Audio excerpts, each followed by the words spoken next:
Vous êtes sur RTL. RTL Matin, 7h, 9h30. Avec Yves Calvi. Bonjour Laurent Gérard. Bonjour en ce mardi, mon cher Yves Calvi. Bonjour Mademoiselle Jade. Bonjour Monsieur Calvi, bonjour à tous. Les plus de 65 ans devront recevoir une 3e dose de vaccin pour maintenir actif leur passe sanitaire. Bonjour Olivier Véran. Bonjour madame. Cette mesure est-elle vouée à s'étendre à l'ensemble de la population ? Mais pas du tout, nous sommes en démocratie, pas en dictature sanitaire. Cette mesure concerne donc essentiellement les personnes âgées et 2 ou 3 autres catégories de personnes à risque. Ah oui, lesquelles ? Les obèses, les fumeurs, les hypertendus, les insomniaques, les enrhumés, les chauves, les gens qui ont un panari, un ongle incarné, de l'eczéma, des pellicules, une dent cariée, une mauvaise haleine et autres cas recensés sur la liste des 7500 comorbidités, oui je sais, j'aime pas bien le terme, que j'ai personnellement rédigé. Oui, les Français, quoi. Pourquoi ne pas rendre la vaccination obligatoire ? Ce serait plus simple. Mais si ça ne tenait qu'à moi, il y a longtemps que ce serait fait, mais Emmanuel est en campagne électorale et il refuse toutes mes suggestions. Ah bon, mais lesquelles ? Eh bien, par exemple, la formation des policiers au tir à l'arc pour pouvoir piquer les antivax à distance avec des flèches préalablement trempées dans une dose de Pfizer. Il refuse. Bah oui, mais on le comprend. Également, la création d'un QR code piégé qui fait exploser votre téléphone si vous n'avez pas fait votre 3e dose. Il refuse aussi. Ah bah comme c'est bizarre. Bon, sur ce, je vous laisse, j'ai rendez-vous avec Cyril Lignac. Les recettes qu'il propose ne sont pas assez équilibrées. 1 heure de colle, ça lui fera peu grand bien. Bon. Face à la remontée des cas de Covid, les chaînes d'information continues s'interrogent sur la meilleure façon de traiter ce retour de la pandémie, Monsieur Calvi. On en parle avec un grand professionnel, le directeur de BFM TV. Bonjour Marc-Olivier Fogiel. Mais non, mais j'hallucine. La fille RTL, sous prétexte que je l'ai croisée 3 fois dans les couloirs de RTL il y a 5 ans, elle croit que je vais lui filer toutes mes nouvelles recettes pour parler de Covid. Non, elle croit que je dirige France 3 Aquitaine. On n'est pas à la cuisine des mousquetaires avec Maïté. Si tu veux des recettes, tu demandes à Cyril Lignac, il est leader sur la béchamel. Nous, à BFM, on est leader sur la béchamel. Nous, on est leader sur les news, les leader sur les news. Oui. Rassurez-vous Marc-Olivier, je vous demande aucune de vos recettes. Mais le recul aidant, est-ce que vous allez encore faire des plateaux avec des médecins, des épidémiologistes, des infectiologues, des virologues ? Oh, non, mais la fille à RTL, elle sait même pas qu'on manque de soignants. Il y a 20% des postes qui ne sont pas pourvus. Si, je le sais. À l'hôpital ? Mais non, pas à l'hôpital, à la télé. On n'a personne pour polémiquer sur le Covid dans les tranches du matin et pour le 22h max. Ils prennent tous un supplément d'honoraires. Et puis tous les autres, ils ont fait trop de polémiques. Ils sont tous en burn-out. Ouais, mais il est peut-être plus utile que les soignants soient dans leur cabinet ou à l'hôpital plutôt que sur les plateaux de télévision. Ah ouais. Et qui c'est qui va faire le buzz ? Le buzz et les clashs, qui c'est qui va le faire ? Mais il n'y en aura pas forcément besoin. Vous croyez vraiment qu'il faut s'attendre à une 5e vague ? Oh, mais évidemment qu'il y aura une 5e vague. On a déjà préparé les stories de la 5e vague. Ça s'appelait Diana, la reine et la 5e vague. Dupont de Ligonnès et le mystère de la 5e vague. Et la 5e vague contre Éric Zemmour. Ah oui. On va encore être leader sur le prime. D'accord. Marine Le Pen, distancée dans les sondages par Éric Zemmour, dénonce les propos sur les femmes du polémiste qu'elle juge sexistes.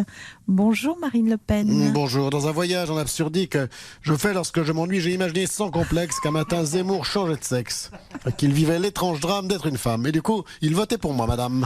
Éric Zemmour conteste par exemple l'inégalité salariale entre les hommes et les femmes. Oui, elles étaient femmes en 80 et femmes jusqu'au bout des seins.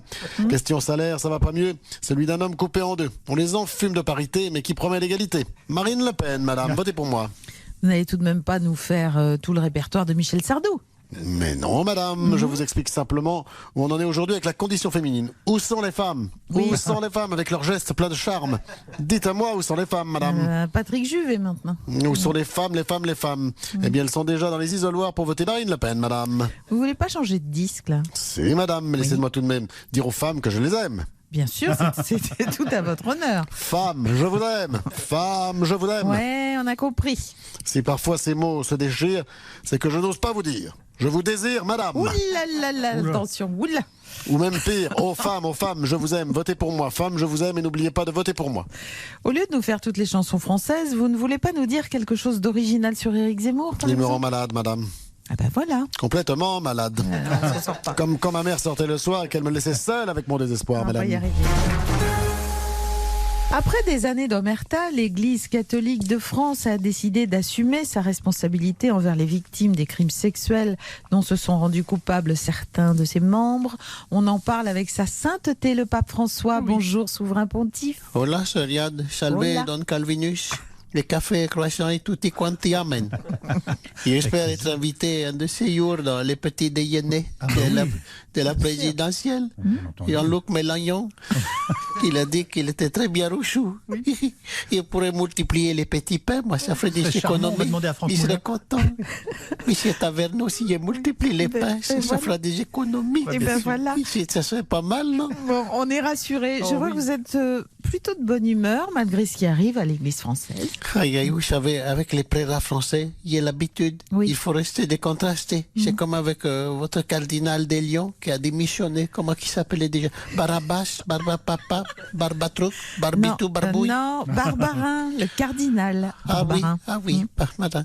C'est ça. Et les évêques non plus, ils n'avaient rien vu, rien entendu. Il faut le faire, hein. Ils m'énervent.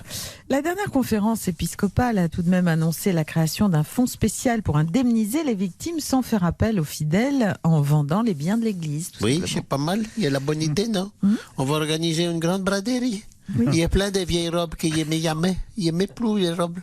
Il y a aussi des napperons en dentelle pour mettre autour du cou, des chapeaux tout plats, des chapeaux pointus pour faire disparaître mes petites souris, tac, tac, tac. Et il y a aussi les goupillons, c'est pas mal. Ça peut servir les goupillons. Il faut les astiquer au miroir avec la chasuble. Oui. Vous en voulez des goupillons? Non. Il est fait des pour le prix des 3. Il faut les faire. Hein. Non. Les 2 pour le prix de 3, vous êtes sûr? Ça ressemble un peu à une arnaque, ça. Ah oui, et je marche pas mon truc, encore raté. Elle m'énerve. Oui. Oh, mais écoutez, on se sépare trop tôt, moi je ne sais pas. Oui, c'est comme ça. Enfin bon, très bien. Alors, on vous retrouve sur le site rtl.fr, si vous le voulez bien. Vous êtes d'accord? Oui, ben d'accord. Voilà. Toujours. Merci votre sainteté. Revivre ensemble. C'est bien. Et bientôt pour le petit déjeuner. On va demander la direction. Ah, le petit déjeuner, ah oui. Vous pourrez multiplier les pains. Oui. Et les vins de messe. Avec plaisir. Bonne journée à toute l'équipe. Bonne journée. Demain. À demain. Le vin de messe, justement, vous allez le retrouver d'une certaine façon, puisque... Chaque matin, découvrez l'œil de Philippe Cavrivière. Hier, le Parisien a posé la question, l'ours est-il dangereux pour l'homme? L'ours n'est pas dangereux pour l'homme, le Parisien le disait, car 98% des charges sont des charges d'intimidation. L'animal va s'arrêter à 1 mètre de vous et faire demi-tour. Bon, maintenant, quand vous avez une bête de 380 kilos qui fonce sur vous, inévitablement, vous pensez aux 2% restants. Vous avez le petit doute qui s'immisce, vous dites, est-ce que l'ours a lu le Parisien? Est-ce qu'il est au courant qu'il doit s'arrêter? L'œil de Philippe Cavrivière revient demain juste avant 8h sur RTL.